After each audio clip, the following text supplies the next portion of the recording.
Accountancy ਦੇ ਵਿੱਚ ਅਸੀਂ ਕਰ ਰਹੇ ਸੀ ਕੈਸ਼ ਬੁੱਕ ਤੇ ਮੈਂ ਤੁਹਾਨੂੰ ਸਿੰਪਲ ਕੈਸ਼ ਬੁੱਕ ਵੀ ਬਣਾਉਣੀ ਸਿਖਾਈ ਸੀ ਤੇ ਡਬਲ ਕਾਲਮ ਕੈਸ਼ ਬੁੱਕ ਵੀ ਬਣਾਉਣੀ ਸਿਖਾਈ ਸੀ। ਅੱਜ ਅਸੀਂ ਦੁਬਾਰਾ ਤੋਂ ਇੱਕ ਕੁਐਸਚਨ ਹੋਰ ਕਰਾਂਗੇ ਡਬਲ ਕਾਲਮ ਕੈਸ਼ ਬੁੱਕ ਦਾ ਤਾਂ ਕਿ ਉਹ ਹੋਰ ਵਧੀਆ ਤਰੀਕੇ ਦੇ ਨਾਲ ਤੁਸੀਂ ਸਮਝ ਸਕੋ। ਅਸੀਂ ਕਰਾਂਗੇ question number 6। Enter the following transactions in double column cash book of Tripta and the balance of the books as at January 8, 2018। ਅਸੀਂ ਇਸ ਦਾ ਬੈਲੈਂਸ ਵੀ ਕੈਲਕੂਲੇਟ ਕਰਨਾ ਆ। ਸੋ ਅਸੀਂ ਬਣਾਉਣੀ ਆ ਕੈਸ਼ ਬੁੱਕ। ਸਭ ਤੋਂ ਪਹਿਲਾਂ ਕਾਲਮ ਡੇਟ ਦਾ,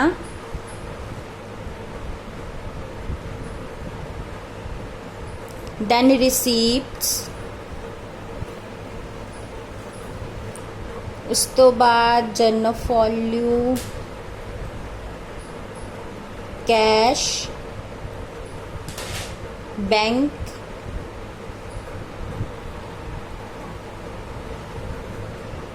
अगेन डेट, फिर पेमेंट्स,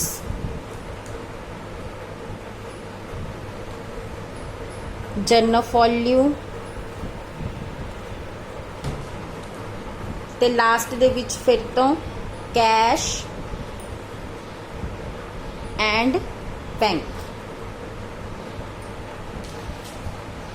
सब तो पहला 2018 जनवरी 1 Manohar commenced business with the cash 30,000।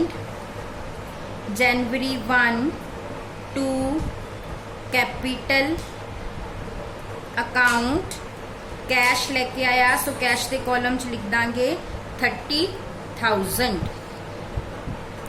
उस तो बाद ही pays 27,500 into bank account from cash book. उसने की किता कि इस 30,000 चो 27,500 बैंक च जमा करा दिता।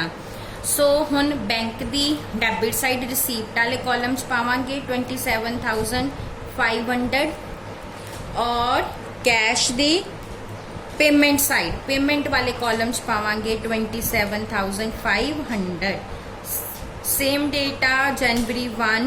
ਹੁਣ ਅਸੀਂ ਇੱਥੇ ਕੈਸ਼ ਦੇ ਕਾਲਮ 'ਚ ਪਾਇਆ ਆ, ਲਿਖਾਂਗੇ ਕਿ bye bank account Contra entry ਹੋ ਗਈ, ਇਹ ਦੋਨੋਂ ਸਾਈਡ ਐਂਟਰੀ ਗਈ ਆ।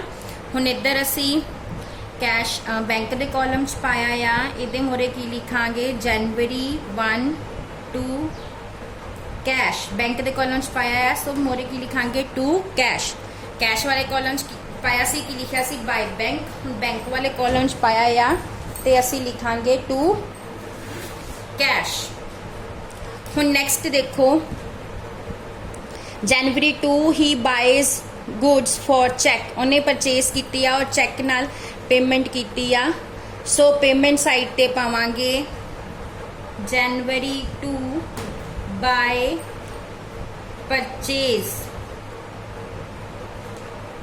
अकाउंट और बैंक के कॉलम च अमाउंट पाना 6900 बैंक के कॉलम च। उस तो बाद ही pays rent 1500 by cheque. Again payment हुई आ जनवरी 3 नू बाय रेंट अकाउंट और अगेन बैंक के कॉलम्स क्योंकि चैक ना पेमेंट हुई असी पावांगे 1500। उस तो बाद जनवरी 4 ही settles a debt of ₹750 due to Hari by cheque deducting a discount at 4%। 750 रुपया हरी नू देना सी, असी 4% डिस्काउंट डिडक्ट करके उसनू पेमेंट कीती आ बाय चैक। सो जनवरी 4 बाय हरी अकाउंट और ये बैंक के कॉलम च पाना। तुसी देखो कि 750 का 4% कटिया असी 30 रुपीस डिडक्ट होने तो बाद 720 रुपए की पेमेंट करनी आ। उस तो बाद नैक्सट है जनवरी 5 ही received a cheque for a debt of 400 less 5% discount from Gopal. हुण रिसीव किया, सो रिसीव वाली साइड ते पावांगे जनवरी 5 टू गोपाल अकाउंट हुण 400 का डेट सी 5% डिस्काउंट हो गया 20 रुपए 400 चो 5% माइनस करांगे 380 रुपए बैंक के कॉलम च। उस तो बाद जनवरी 6 he draws for personal use 700 from cash box ਉਹਨੇ personal use ਲਈ money withdraw ਕੀਤੀ ਆ January 6 ਇਹ ਹੋ ਗਈਆਂ ਤੁਹਾਡੀਆਂ drawings by drawings account और ये तुसी 700 पा लेना कैश दे कॉलम च। एंड विच जनवरी 7 नू वेजिस पे कीतियां गईयां बाय वेजिस वो भी कैश दिता गया 200 का सो ये कैश दे कॉलम च 200 देना पा। हुण असी इहदी बैलेंसिंग करांगे पहला कैश दी कर लो 30,000 टोटल आ दोनों साइड लिख दो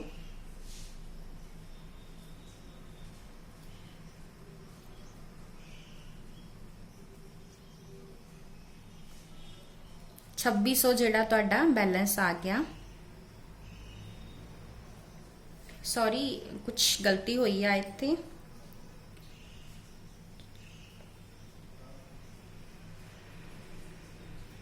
1600 बैलेंस आएगा 1600 बाय बैलेंस कैरी डाउन।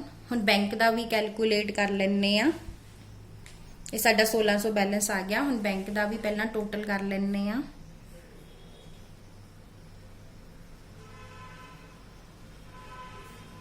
27,880। हुण इहदा बैलेंस भी कैलकुलेट कर लेने आ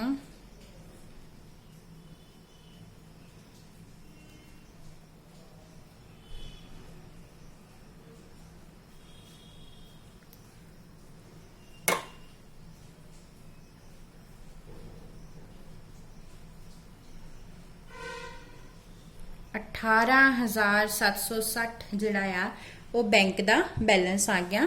सो असी जनवरी 8 नू जिहड़ा बैलेंस किता टू बैलेंस ब्रॉड डाउन वो हैगा 1600 ते 18,760। सो इस तरीके दे नाल ये तुहाडा सम जिहड़ा वो सॉल्व हो गया। Thank you.